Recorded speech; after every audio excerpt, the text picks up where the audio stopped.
today we're going to make a bit of an oxymel because I wanted to show you what you can do with all those herbs you're growing, which is kind of like fire cider without the fire, if you like, because the cayenne peppers aren't quite ready yet. So we're going to use some herbs that I've got in the garden for my fiance's wheezing issue that he's got. He got a bit of an asthma problem from working in sandstone mines.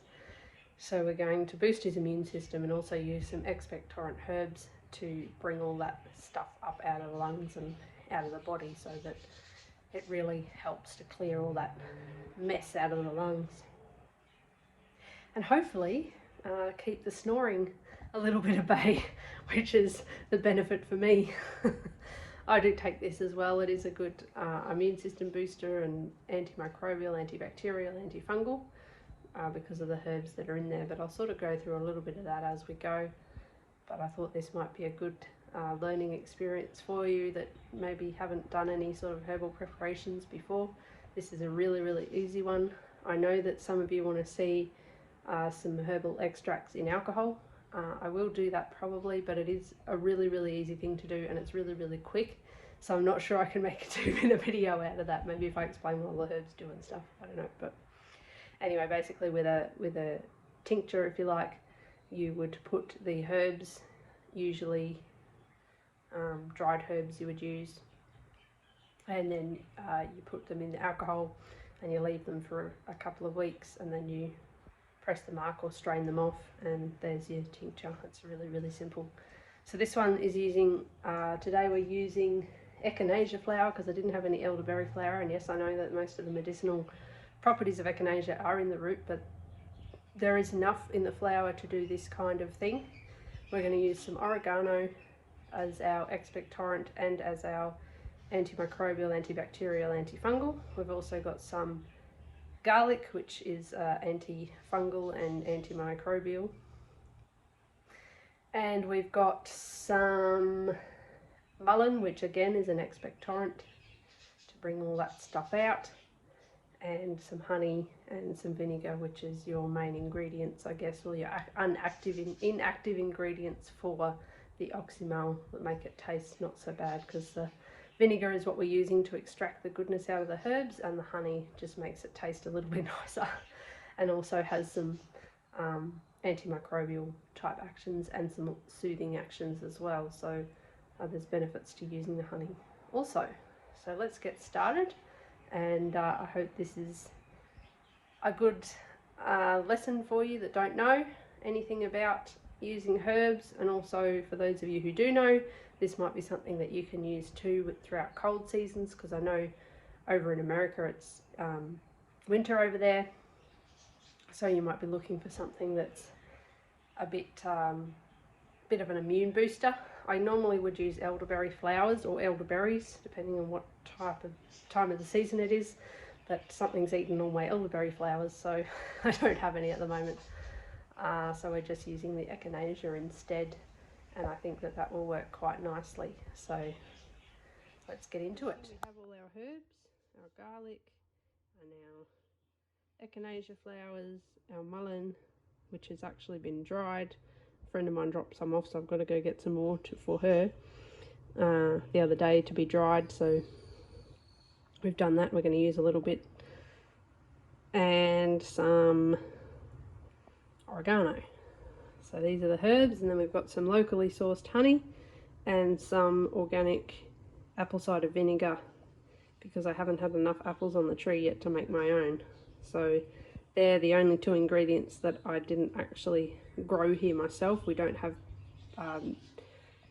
bees for honey. We have native bees and wild bees, but not honey bees. So this was locally sourced, this honey, from a local beekeeper, and the vinegar wasn't locally sourced. It's just an organic one that we bought somewhere, probably from the supermarket. Because we don't have enough apples to make our own yet, but it's got the mother in it, so it should be just fine for what we're using it for.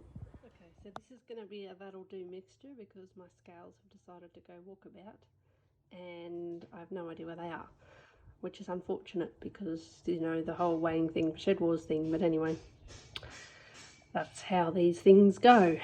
So I've taken the petals off the echinacea flowers, and we've got all of our herbs here and the garlic down in the little cup there, ready to go into our mixture. So I'm going to move this all off the cooktop now because this kitchen is quite small, so there's not a lot of room to work. And then we're going to start up a pot of water. I'm going to start it, bring it to the boil, and then we're going to put into a glass measuring jug the apple cider vinegar and warm that up, and then we'll start to add our herbs and let them sort of infuse with the vinegar. And then we're going to take it off the heat and add our garlic because we don't want to burn the antibiotic out of it, and we'll add our honey, and then we will strain it, and that will be our oxymel done. Vinegar in the glass pot or glass measuring jug, and the pot that will hopefully be on the boil very soon.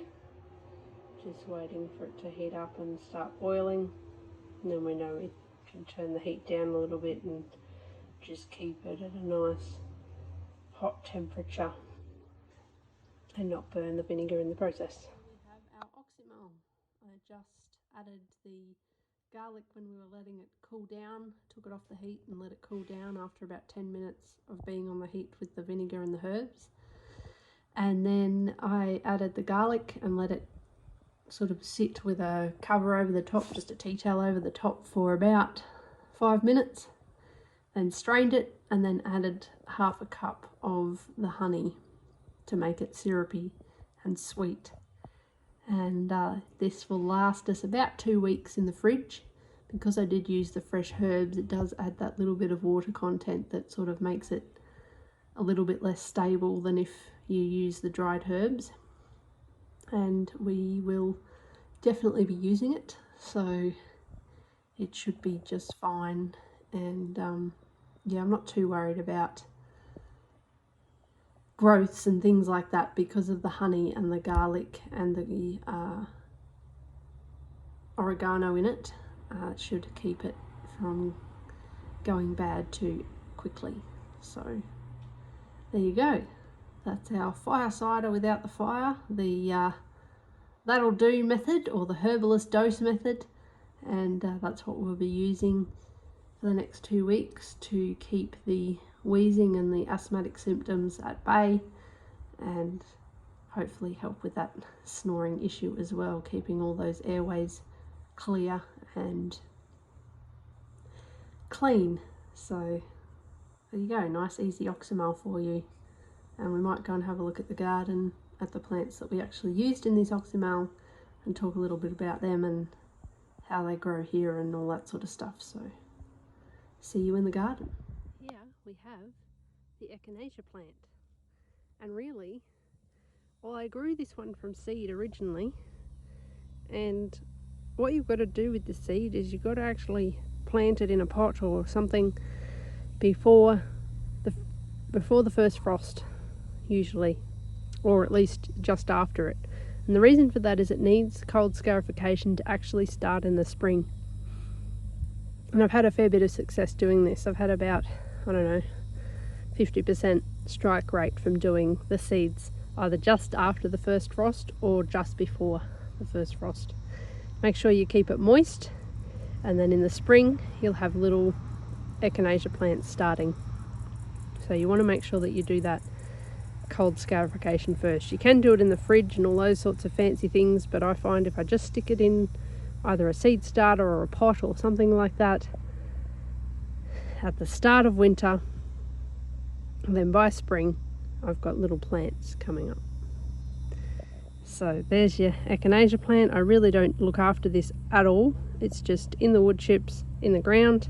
The roots will develop and we'll be able to use them medicinally later in about 3 years time, because this is a young plant. It's only been in the ground here for a year. It was up at the house, and I didn't like it there because it was just sort of a bit shaded out by the annual plants and things, so I dug it up during winter, you must make sure you do that.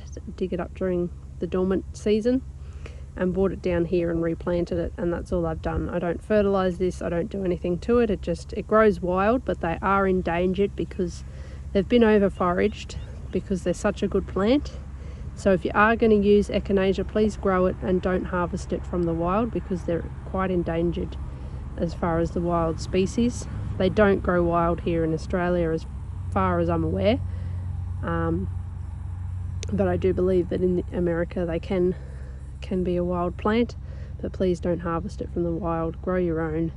If you are going to harvest it from the wild, take some seeds, and only, you know, sparingly, because you want them to seed and reproduce and all that sort of stuff, and grow them yourself. But you can buy seeds from growers that are already growing them, so that's a little bit more ethical, I think, than harvesting this from its wild habitat and growing it yourself. So we grow quite a bit of it here because I use the flowers, the leaves and the roots as well. So yeah, it's quite a pretty plant and really doesn't need a lot of care at all once it's in the ground and established. It is an annual, it will die off, a perennial, sorry, it will die off in winter. Obviously it'll go dormant and then it'll come back again in spring. So just make sure when you're mulching and things like that, you can see here we've got the deep mulch, that you do allow for that sort of comeback in spring, that you're going to pull some of the mulch back if it's become a little bit deep or whatever, so that the plant can actually get to the sunlight and start doing its thing. This big fig tree here is the oregano, or some of our oregano. I use it as a ground cover because that's basically what it is. It is a little bit tall at the moment, but when you cut it back it can be quite a nice little ground cover, and it's a very attractive plant for the bees. And again, I don't do anything to look after these. I started them in seed starter cells, like I start most of my plants in spring, and then just brought them out here and planted them out into the garden, and have basically just neglected them and left them do their own thing. And as you can see, they've gone a bit wild, which is fine. That's the aim of the game here. So oregano really doesn't need much care. Normally if you're in a smaller area where you don't want it to go so wild, you would grow it in a pot or on the edge of a footpath or something like that, in between the cracks of the footpath even. So I've seen it grow. It's very, very hardy, doesn't need much care, does its own thing, will die back a bit in winter, but you'll still have access to some, or at least I did this winter, and then it'll come back in spring with a vengeance. So it's really, really good. I've got it under this fig tree here, and it's sort of next to some lavender and some other things, so bees are loving this area at the moment. You can see that, but down there's a baby mullein. There's another one there. And they don't like too much wet, and they don't like too much feed. So I've actually pulled the mulch away to plant them, so that they are happy in that kind of terrible soil, because they generally like to grow up between cracks in footpaths and things like that. So once these get to be big, they'll take up this area in the mulch that I've sort of cleared for them, and then we'll have beautiful mullein. So I might give these a water because it is particularly hot, but yeah, they're doing just fine in this horrible heat. I've just spotted a nice big spaghetti squash. We're going to enjoy turning that into some nice spaghetti.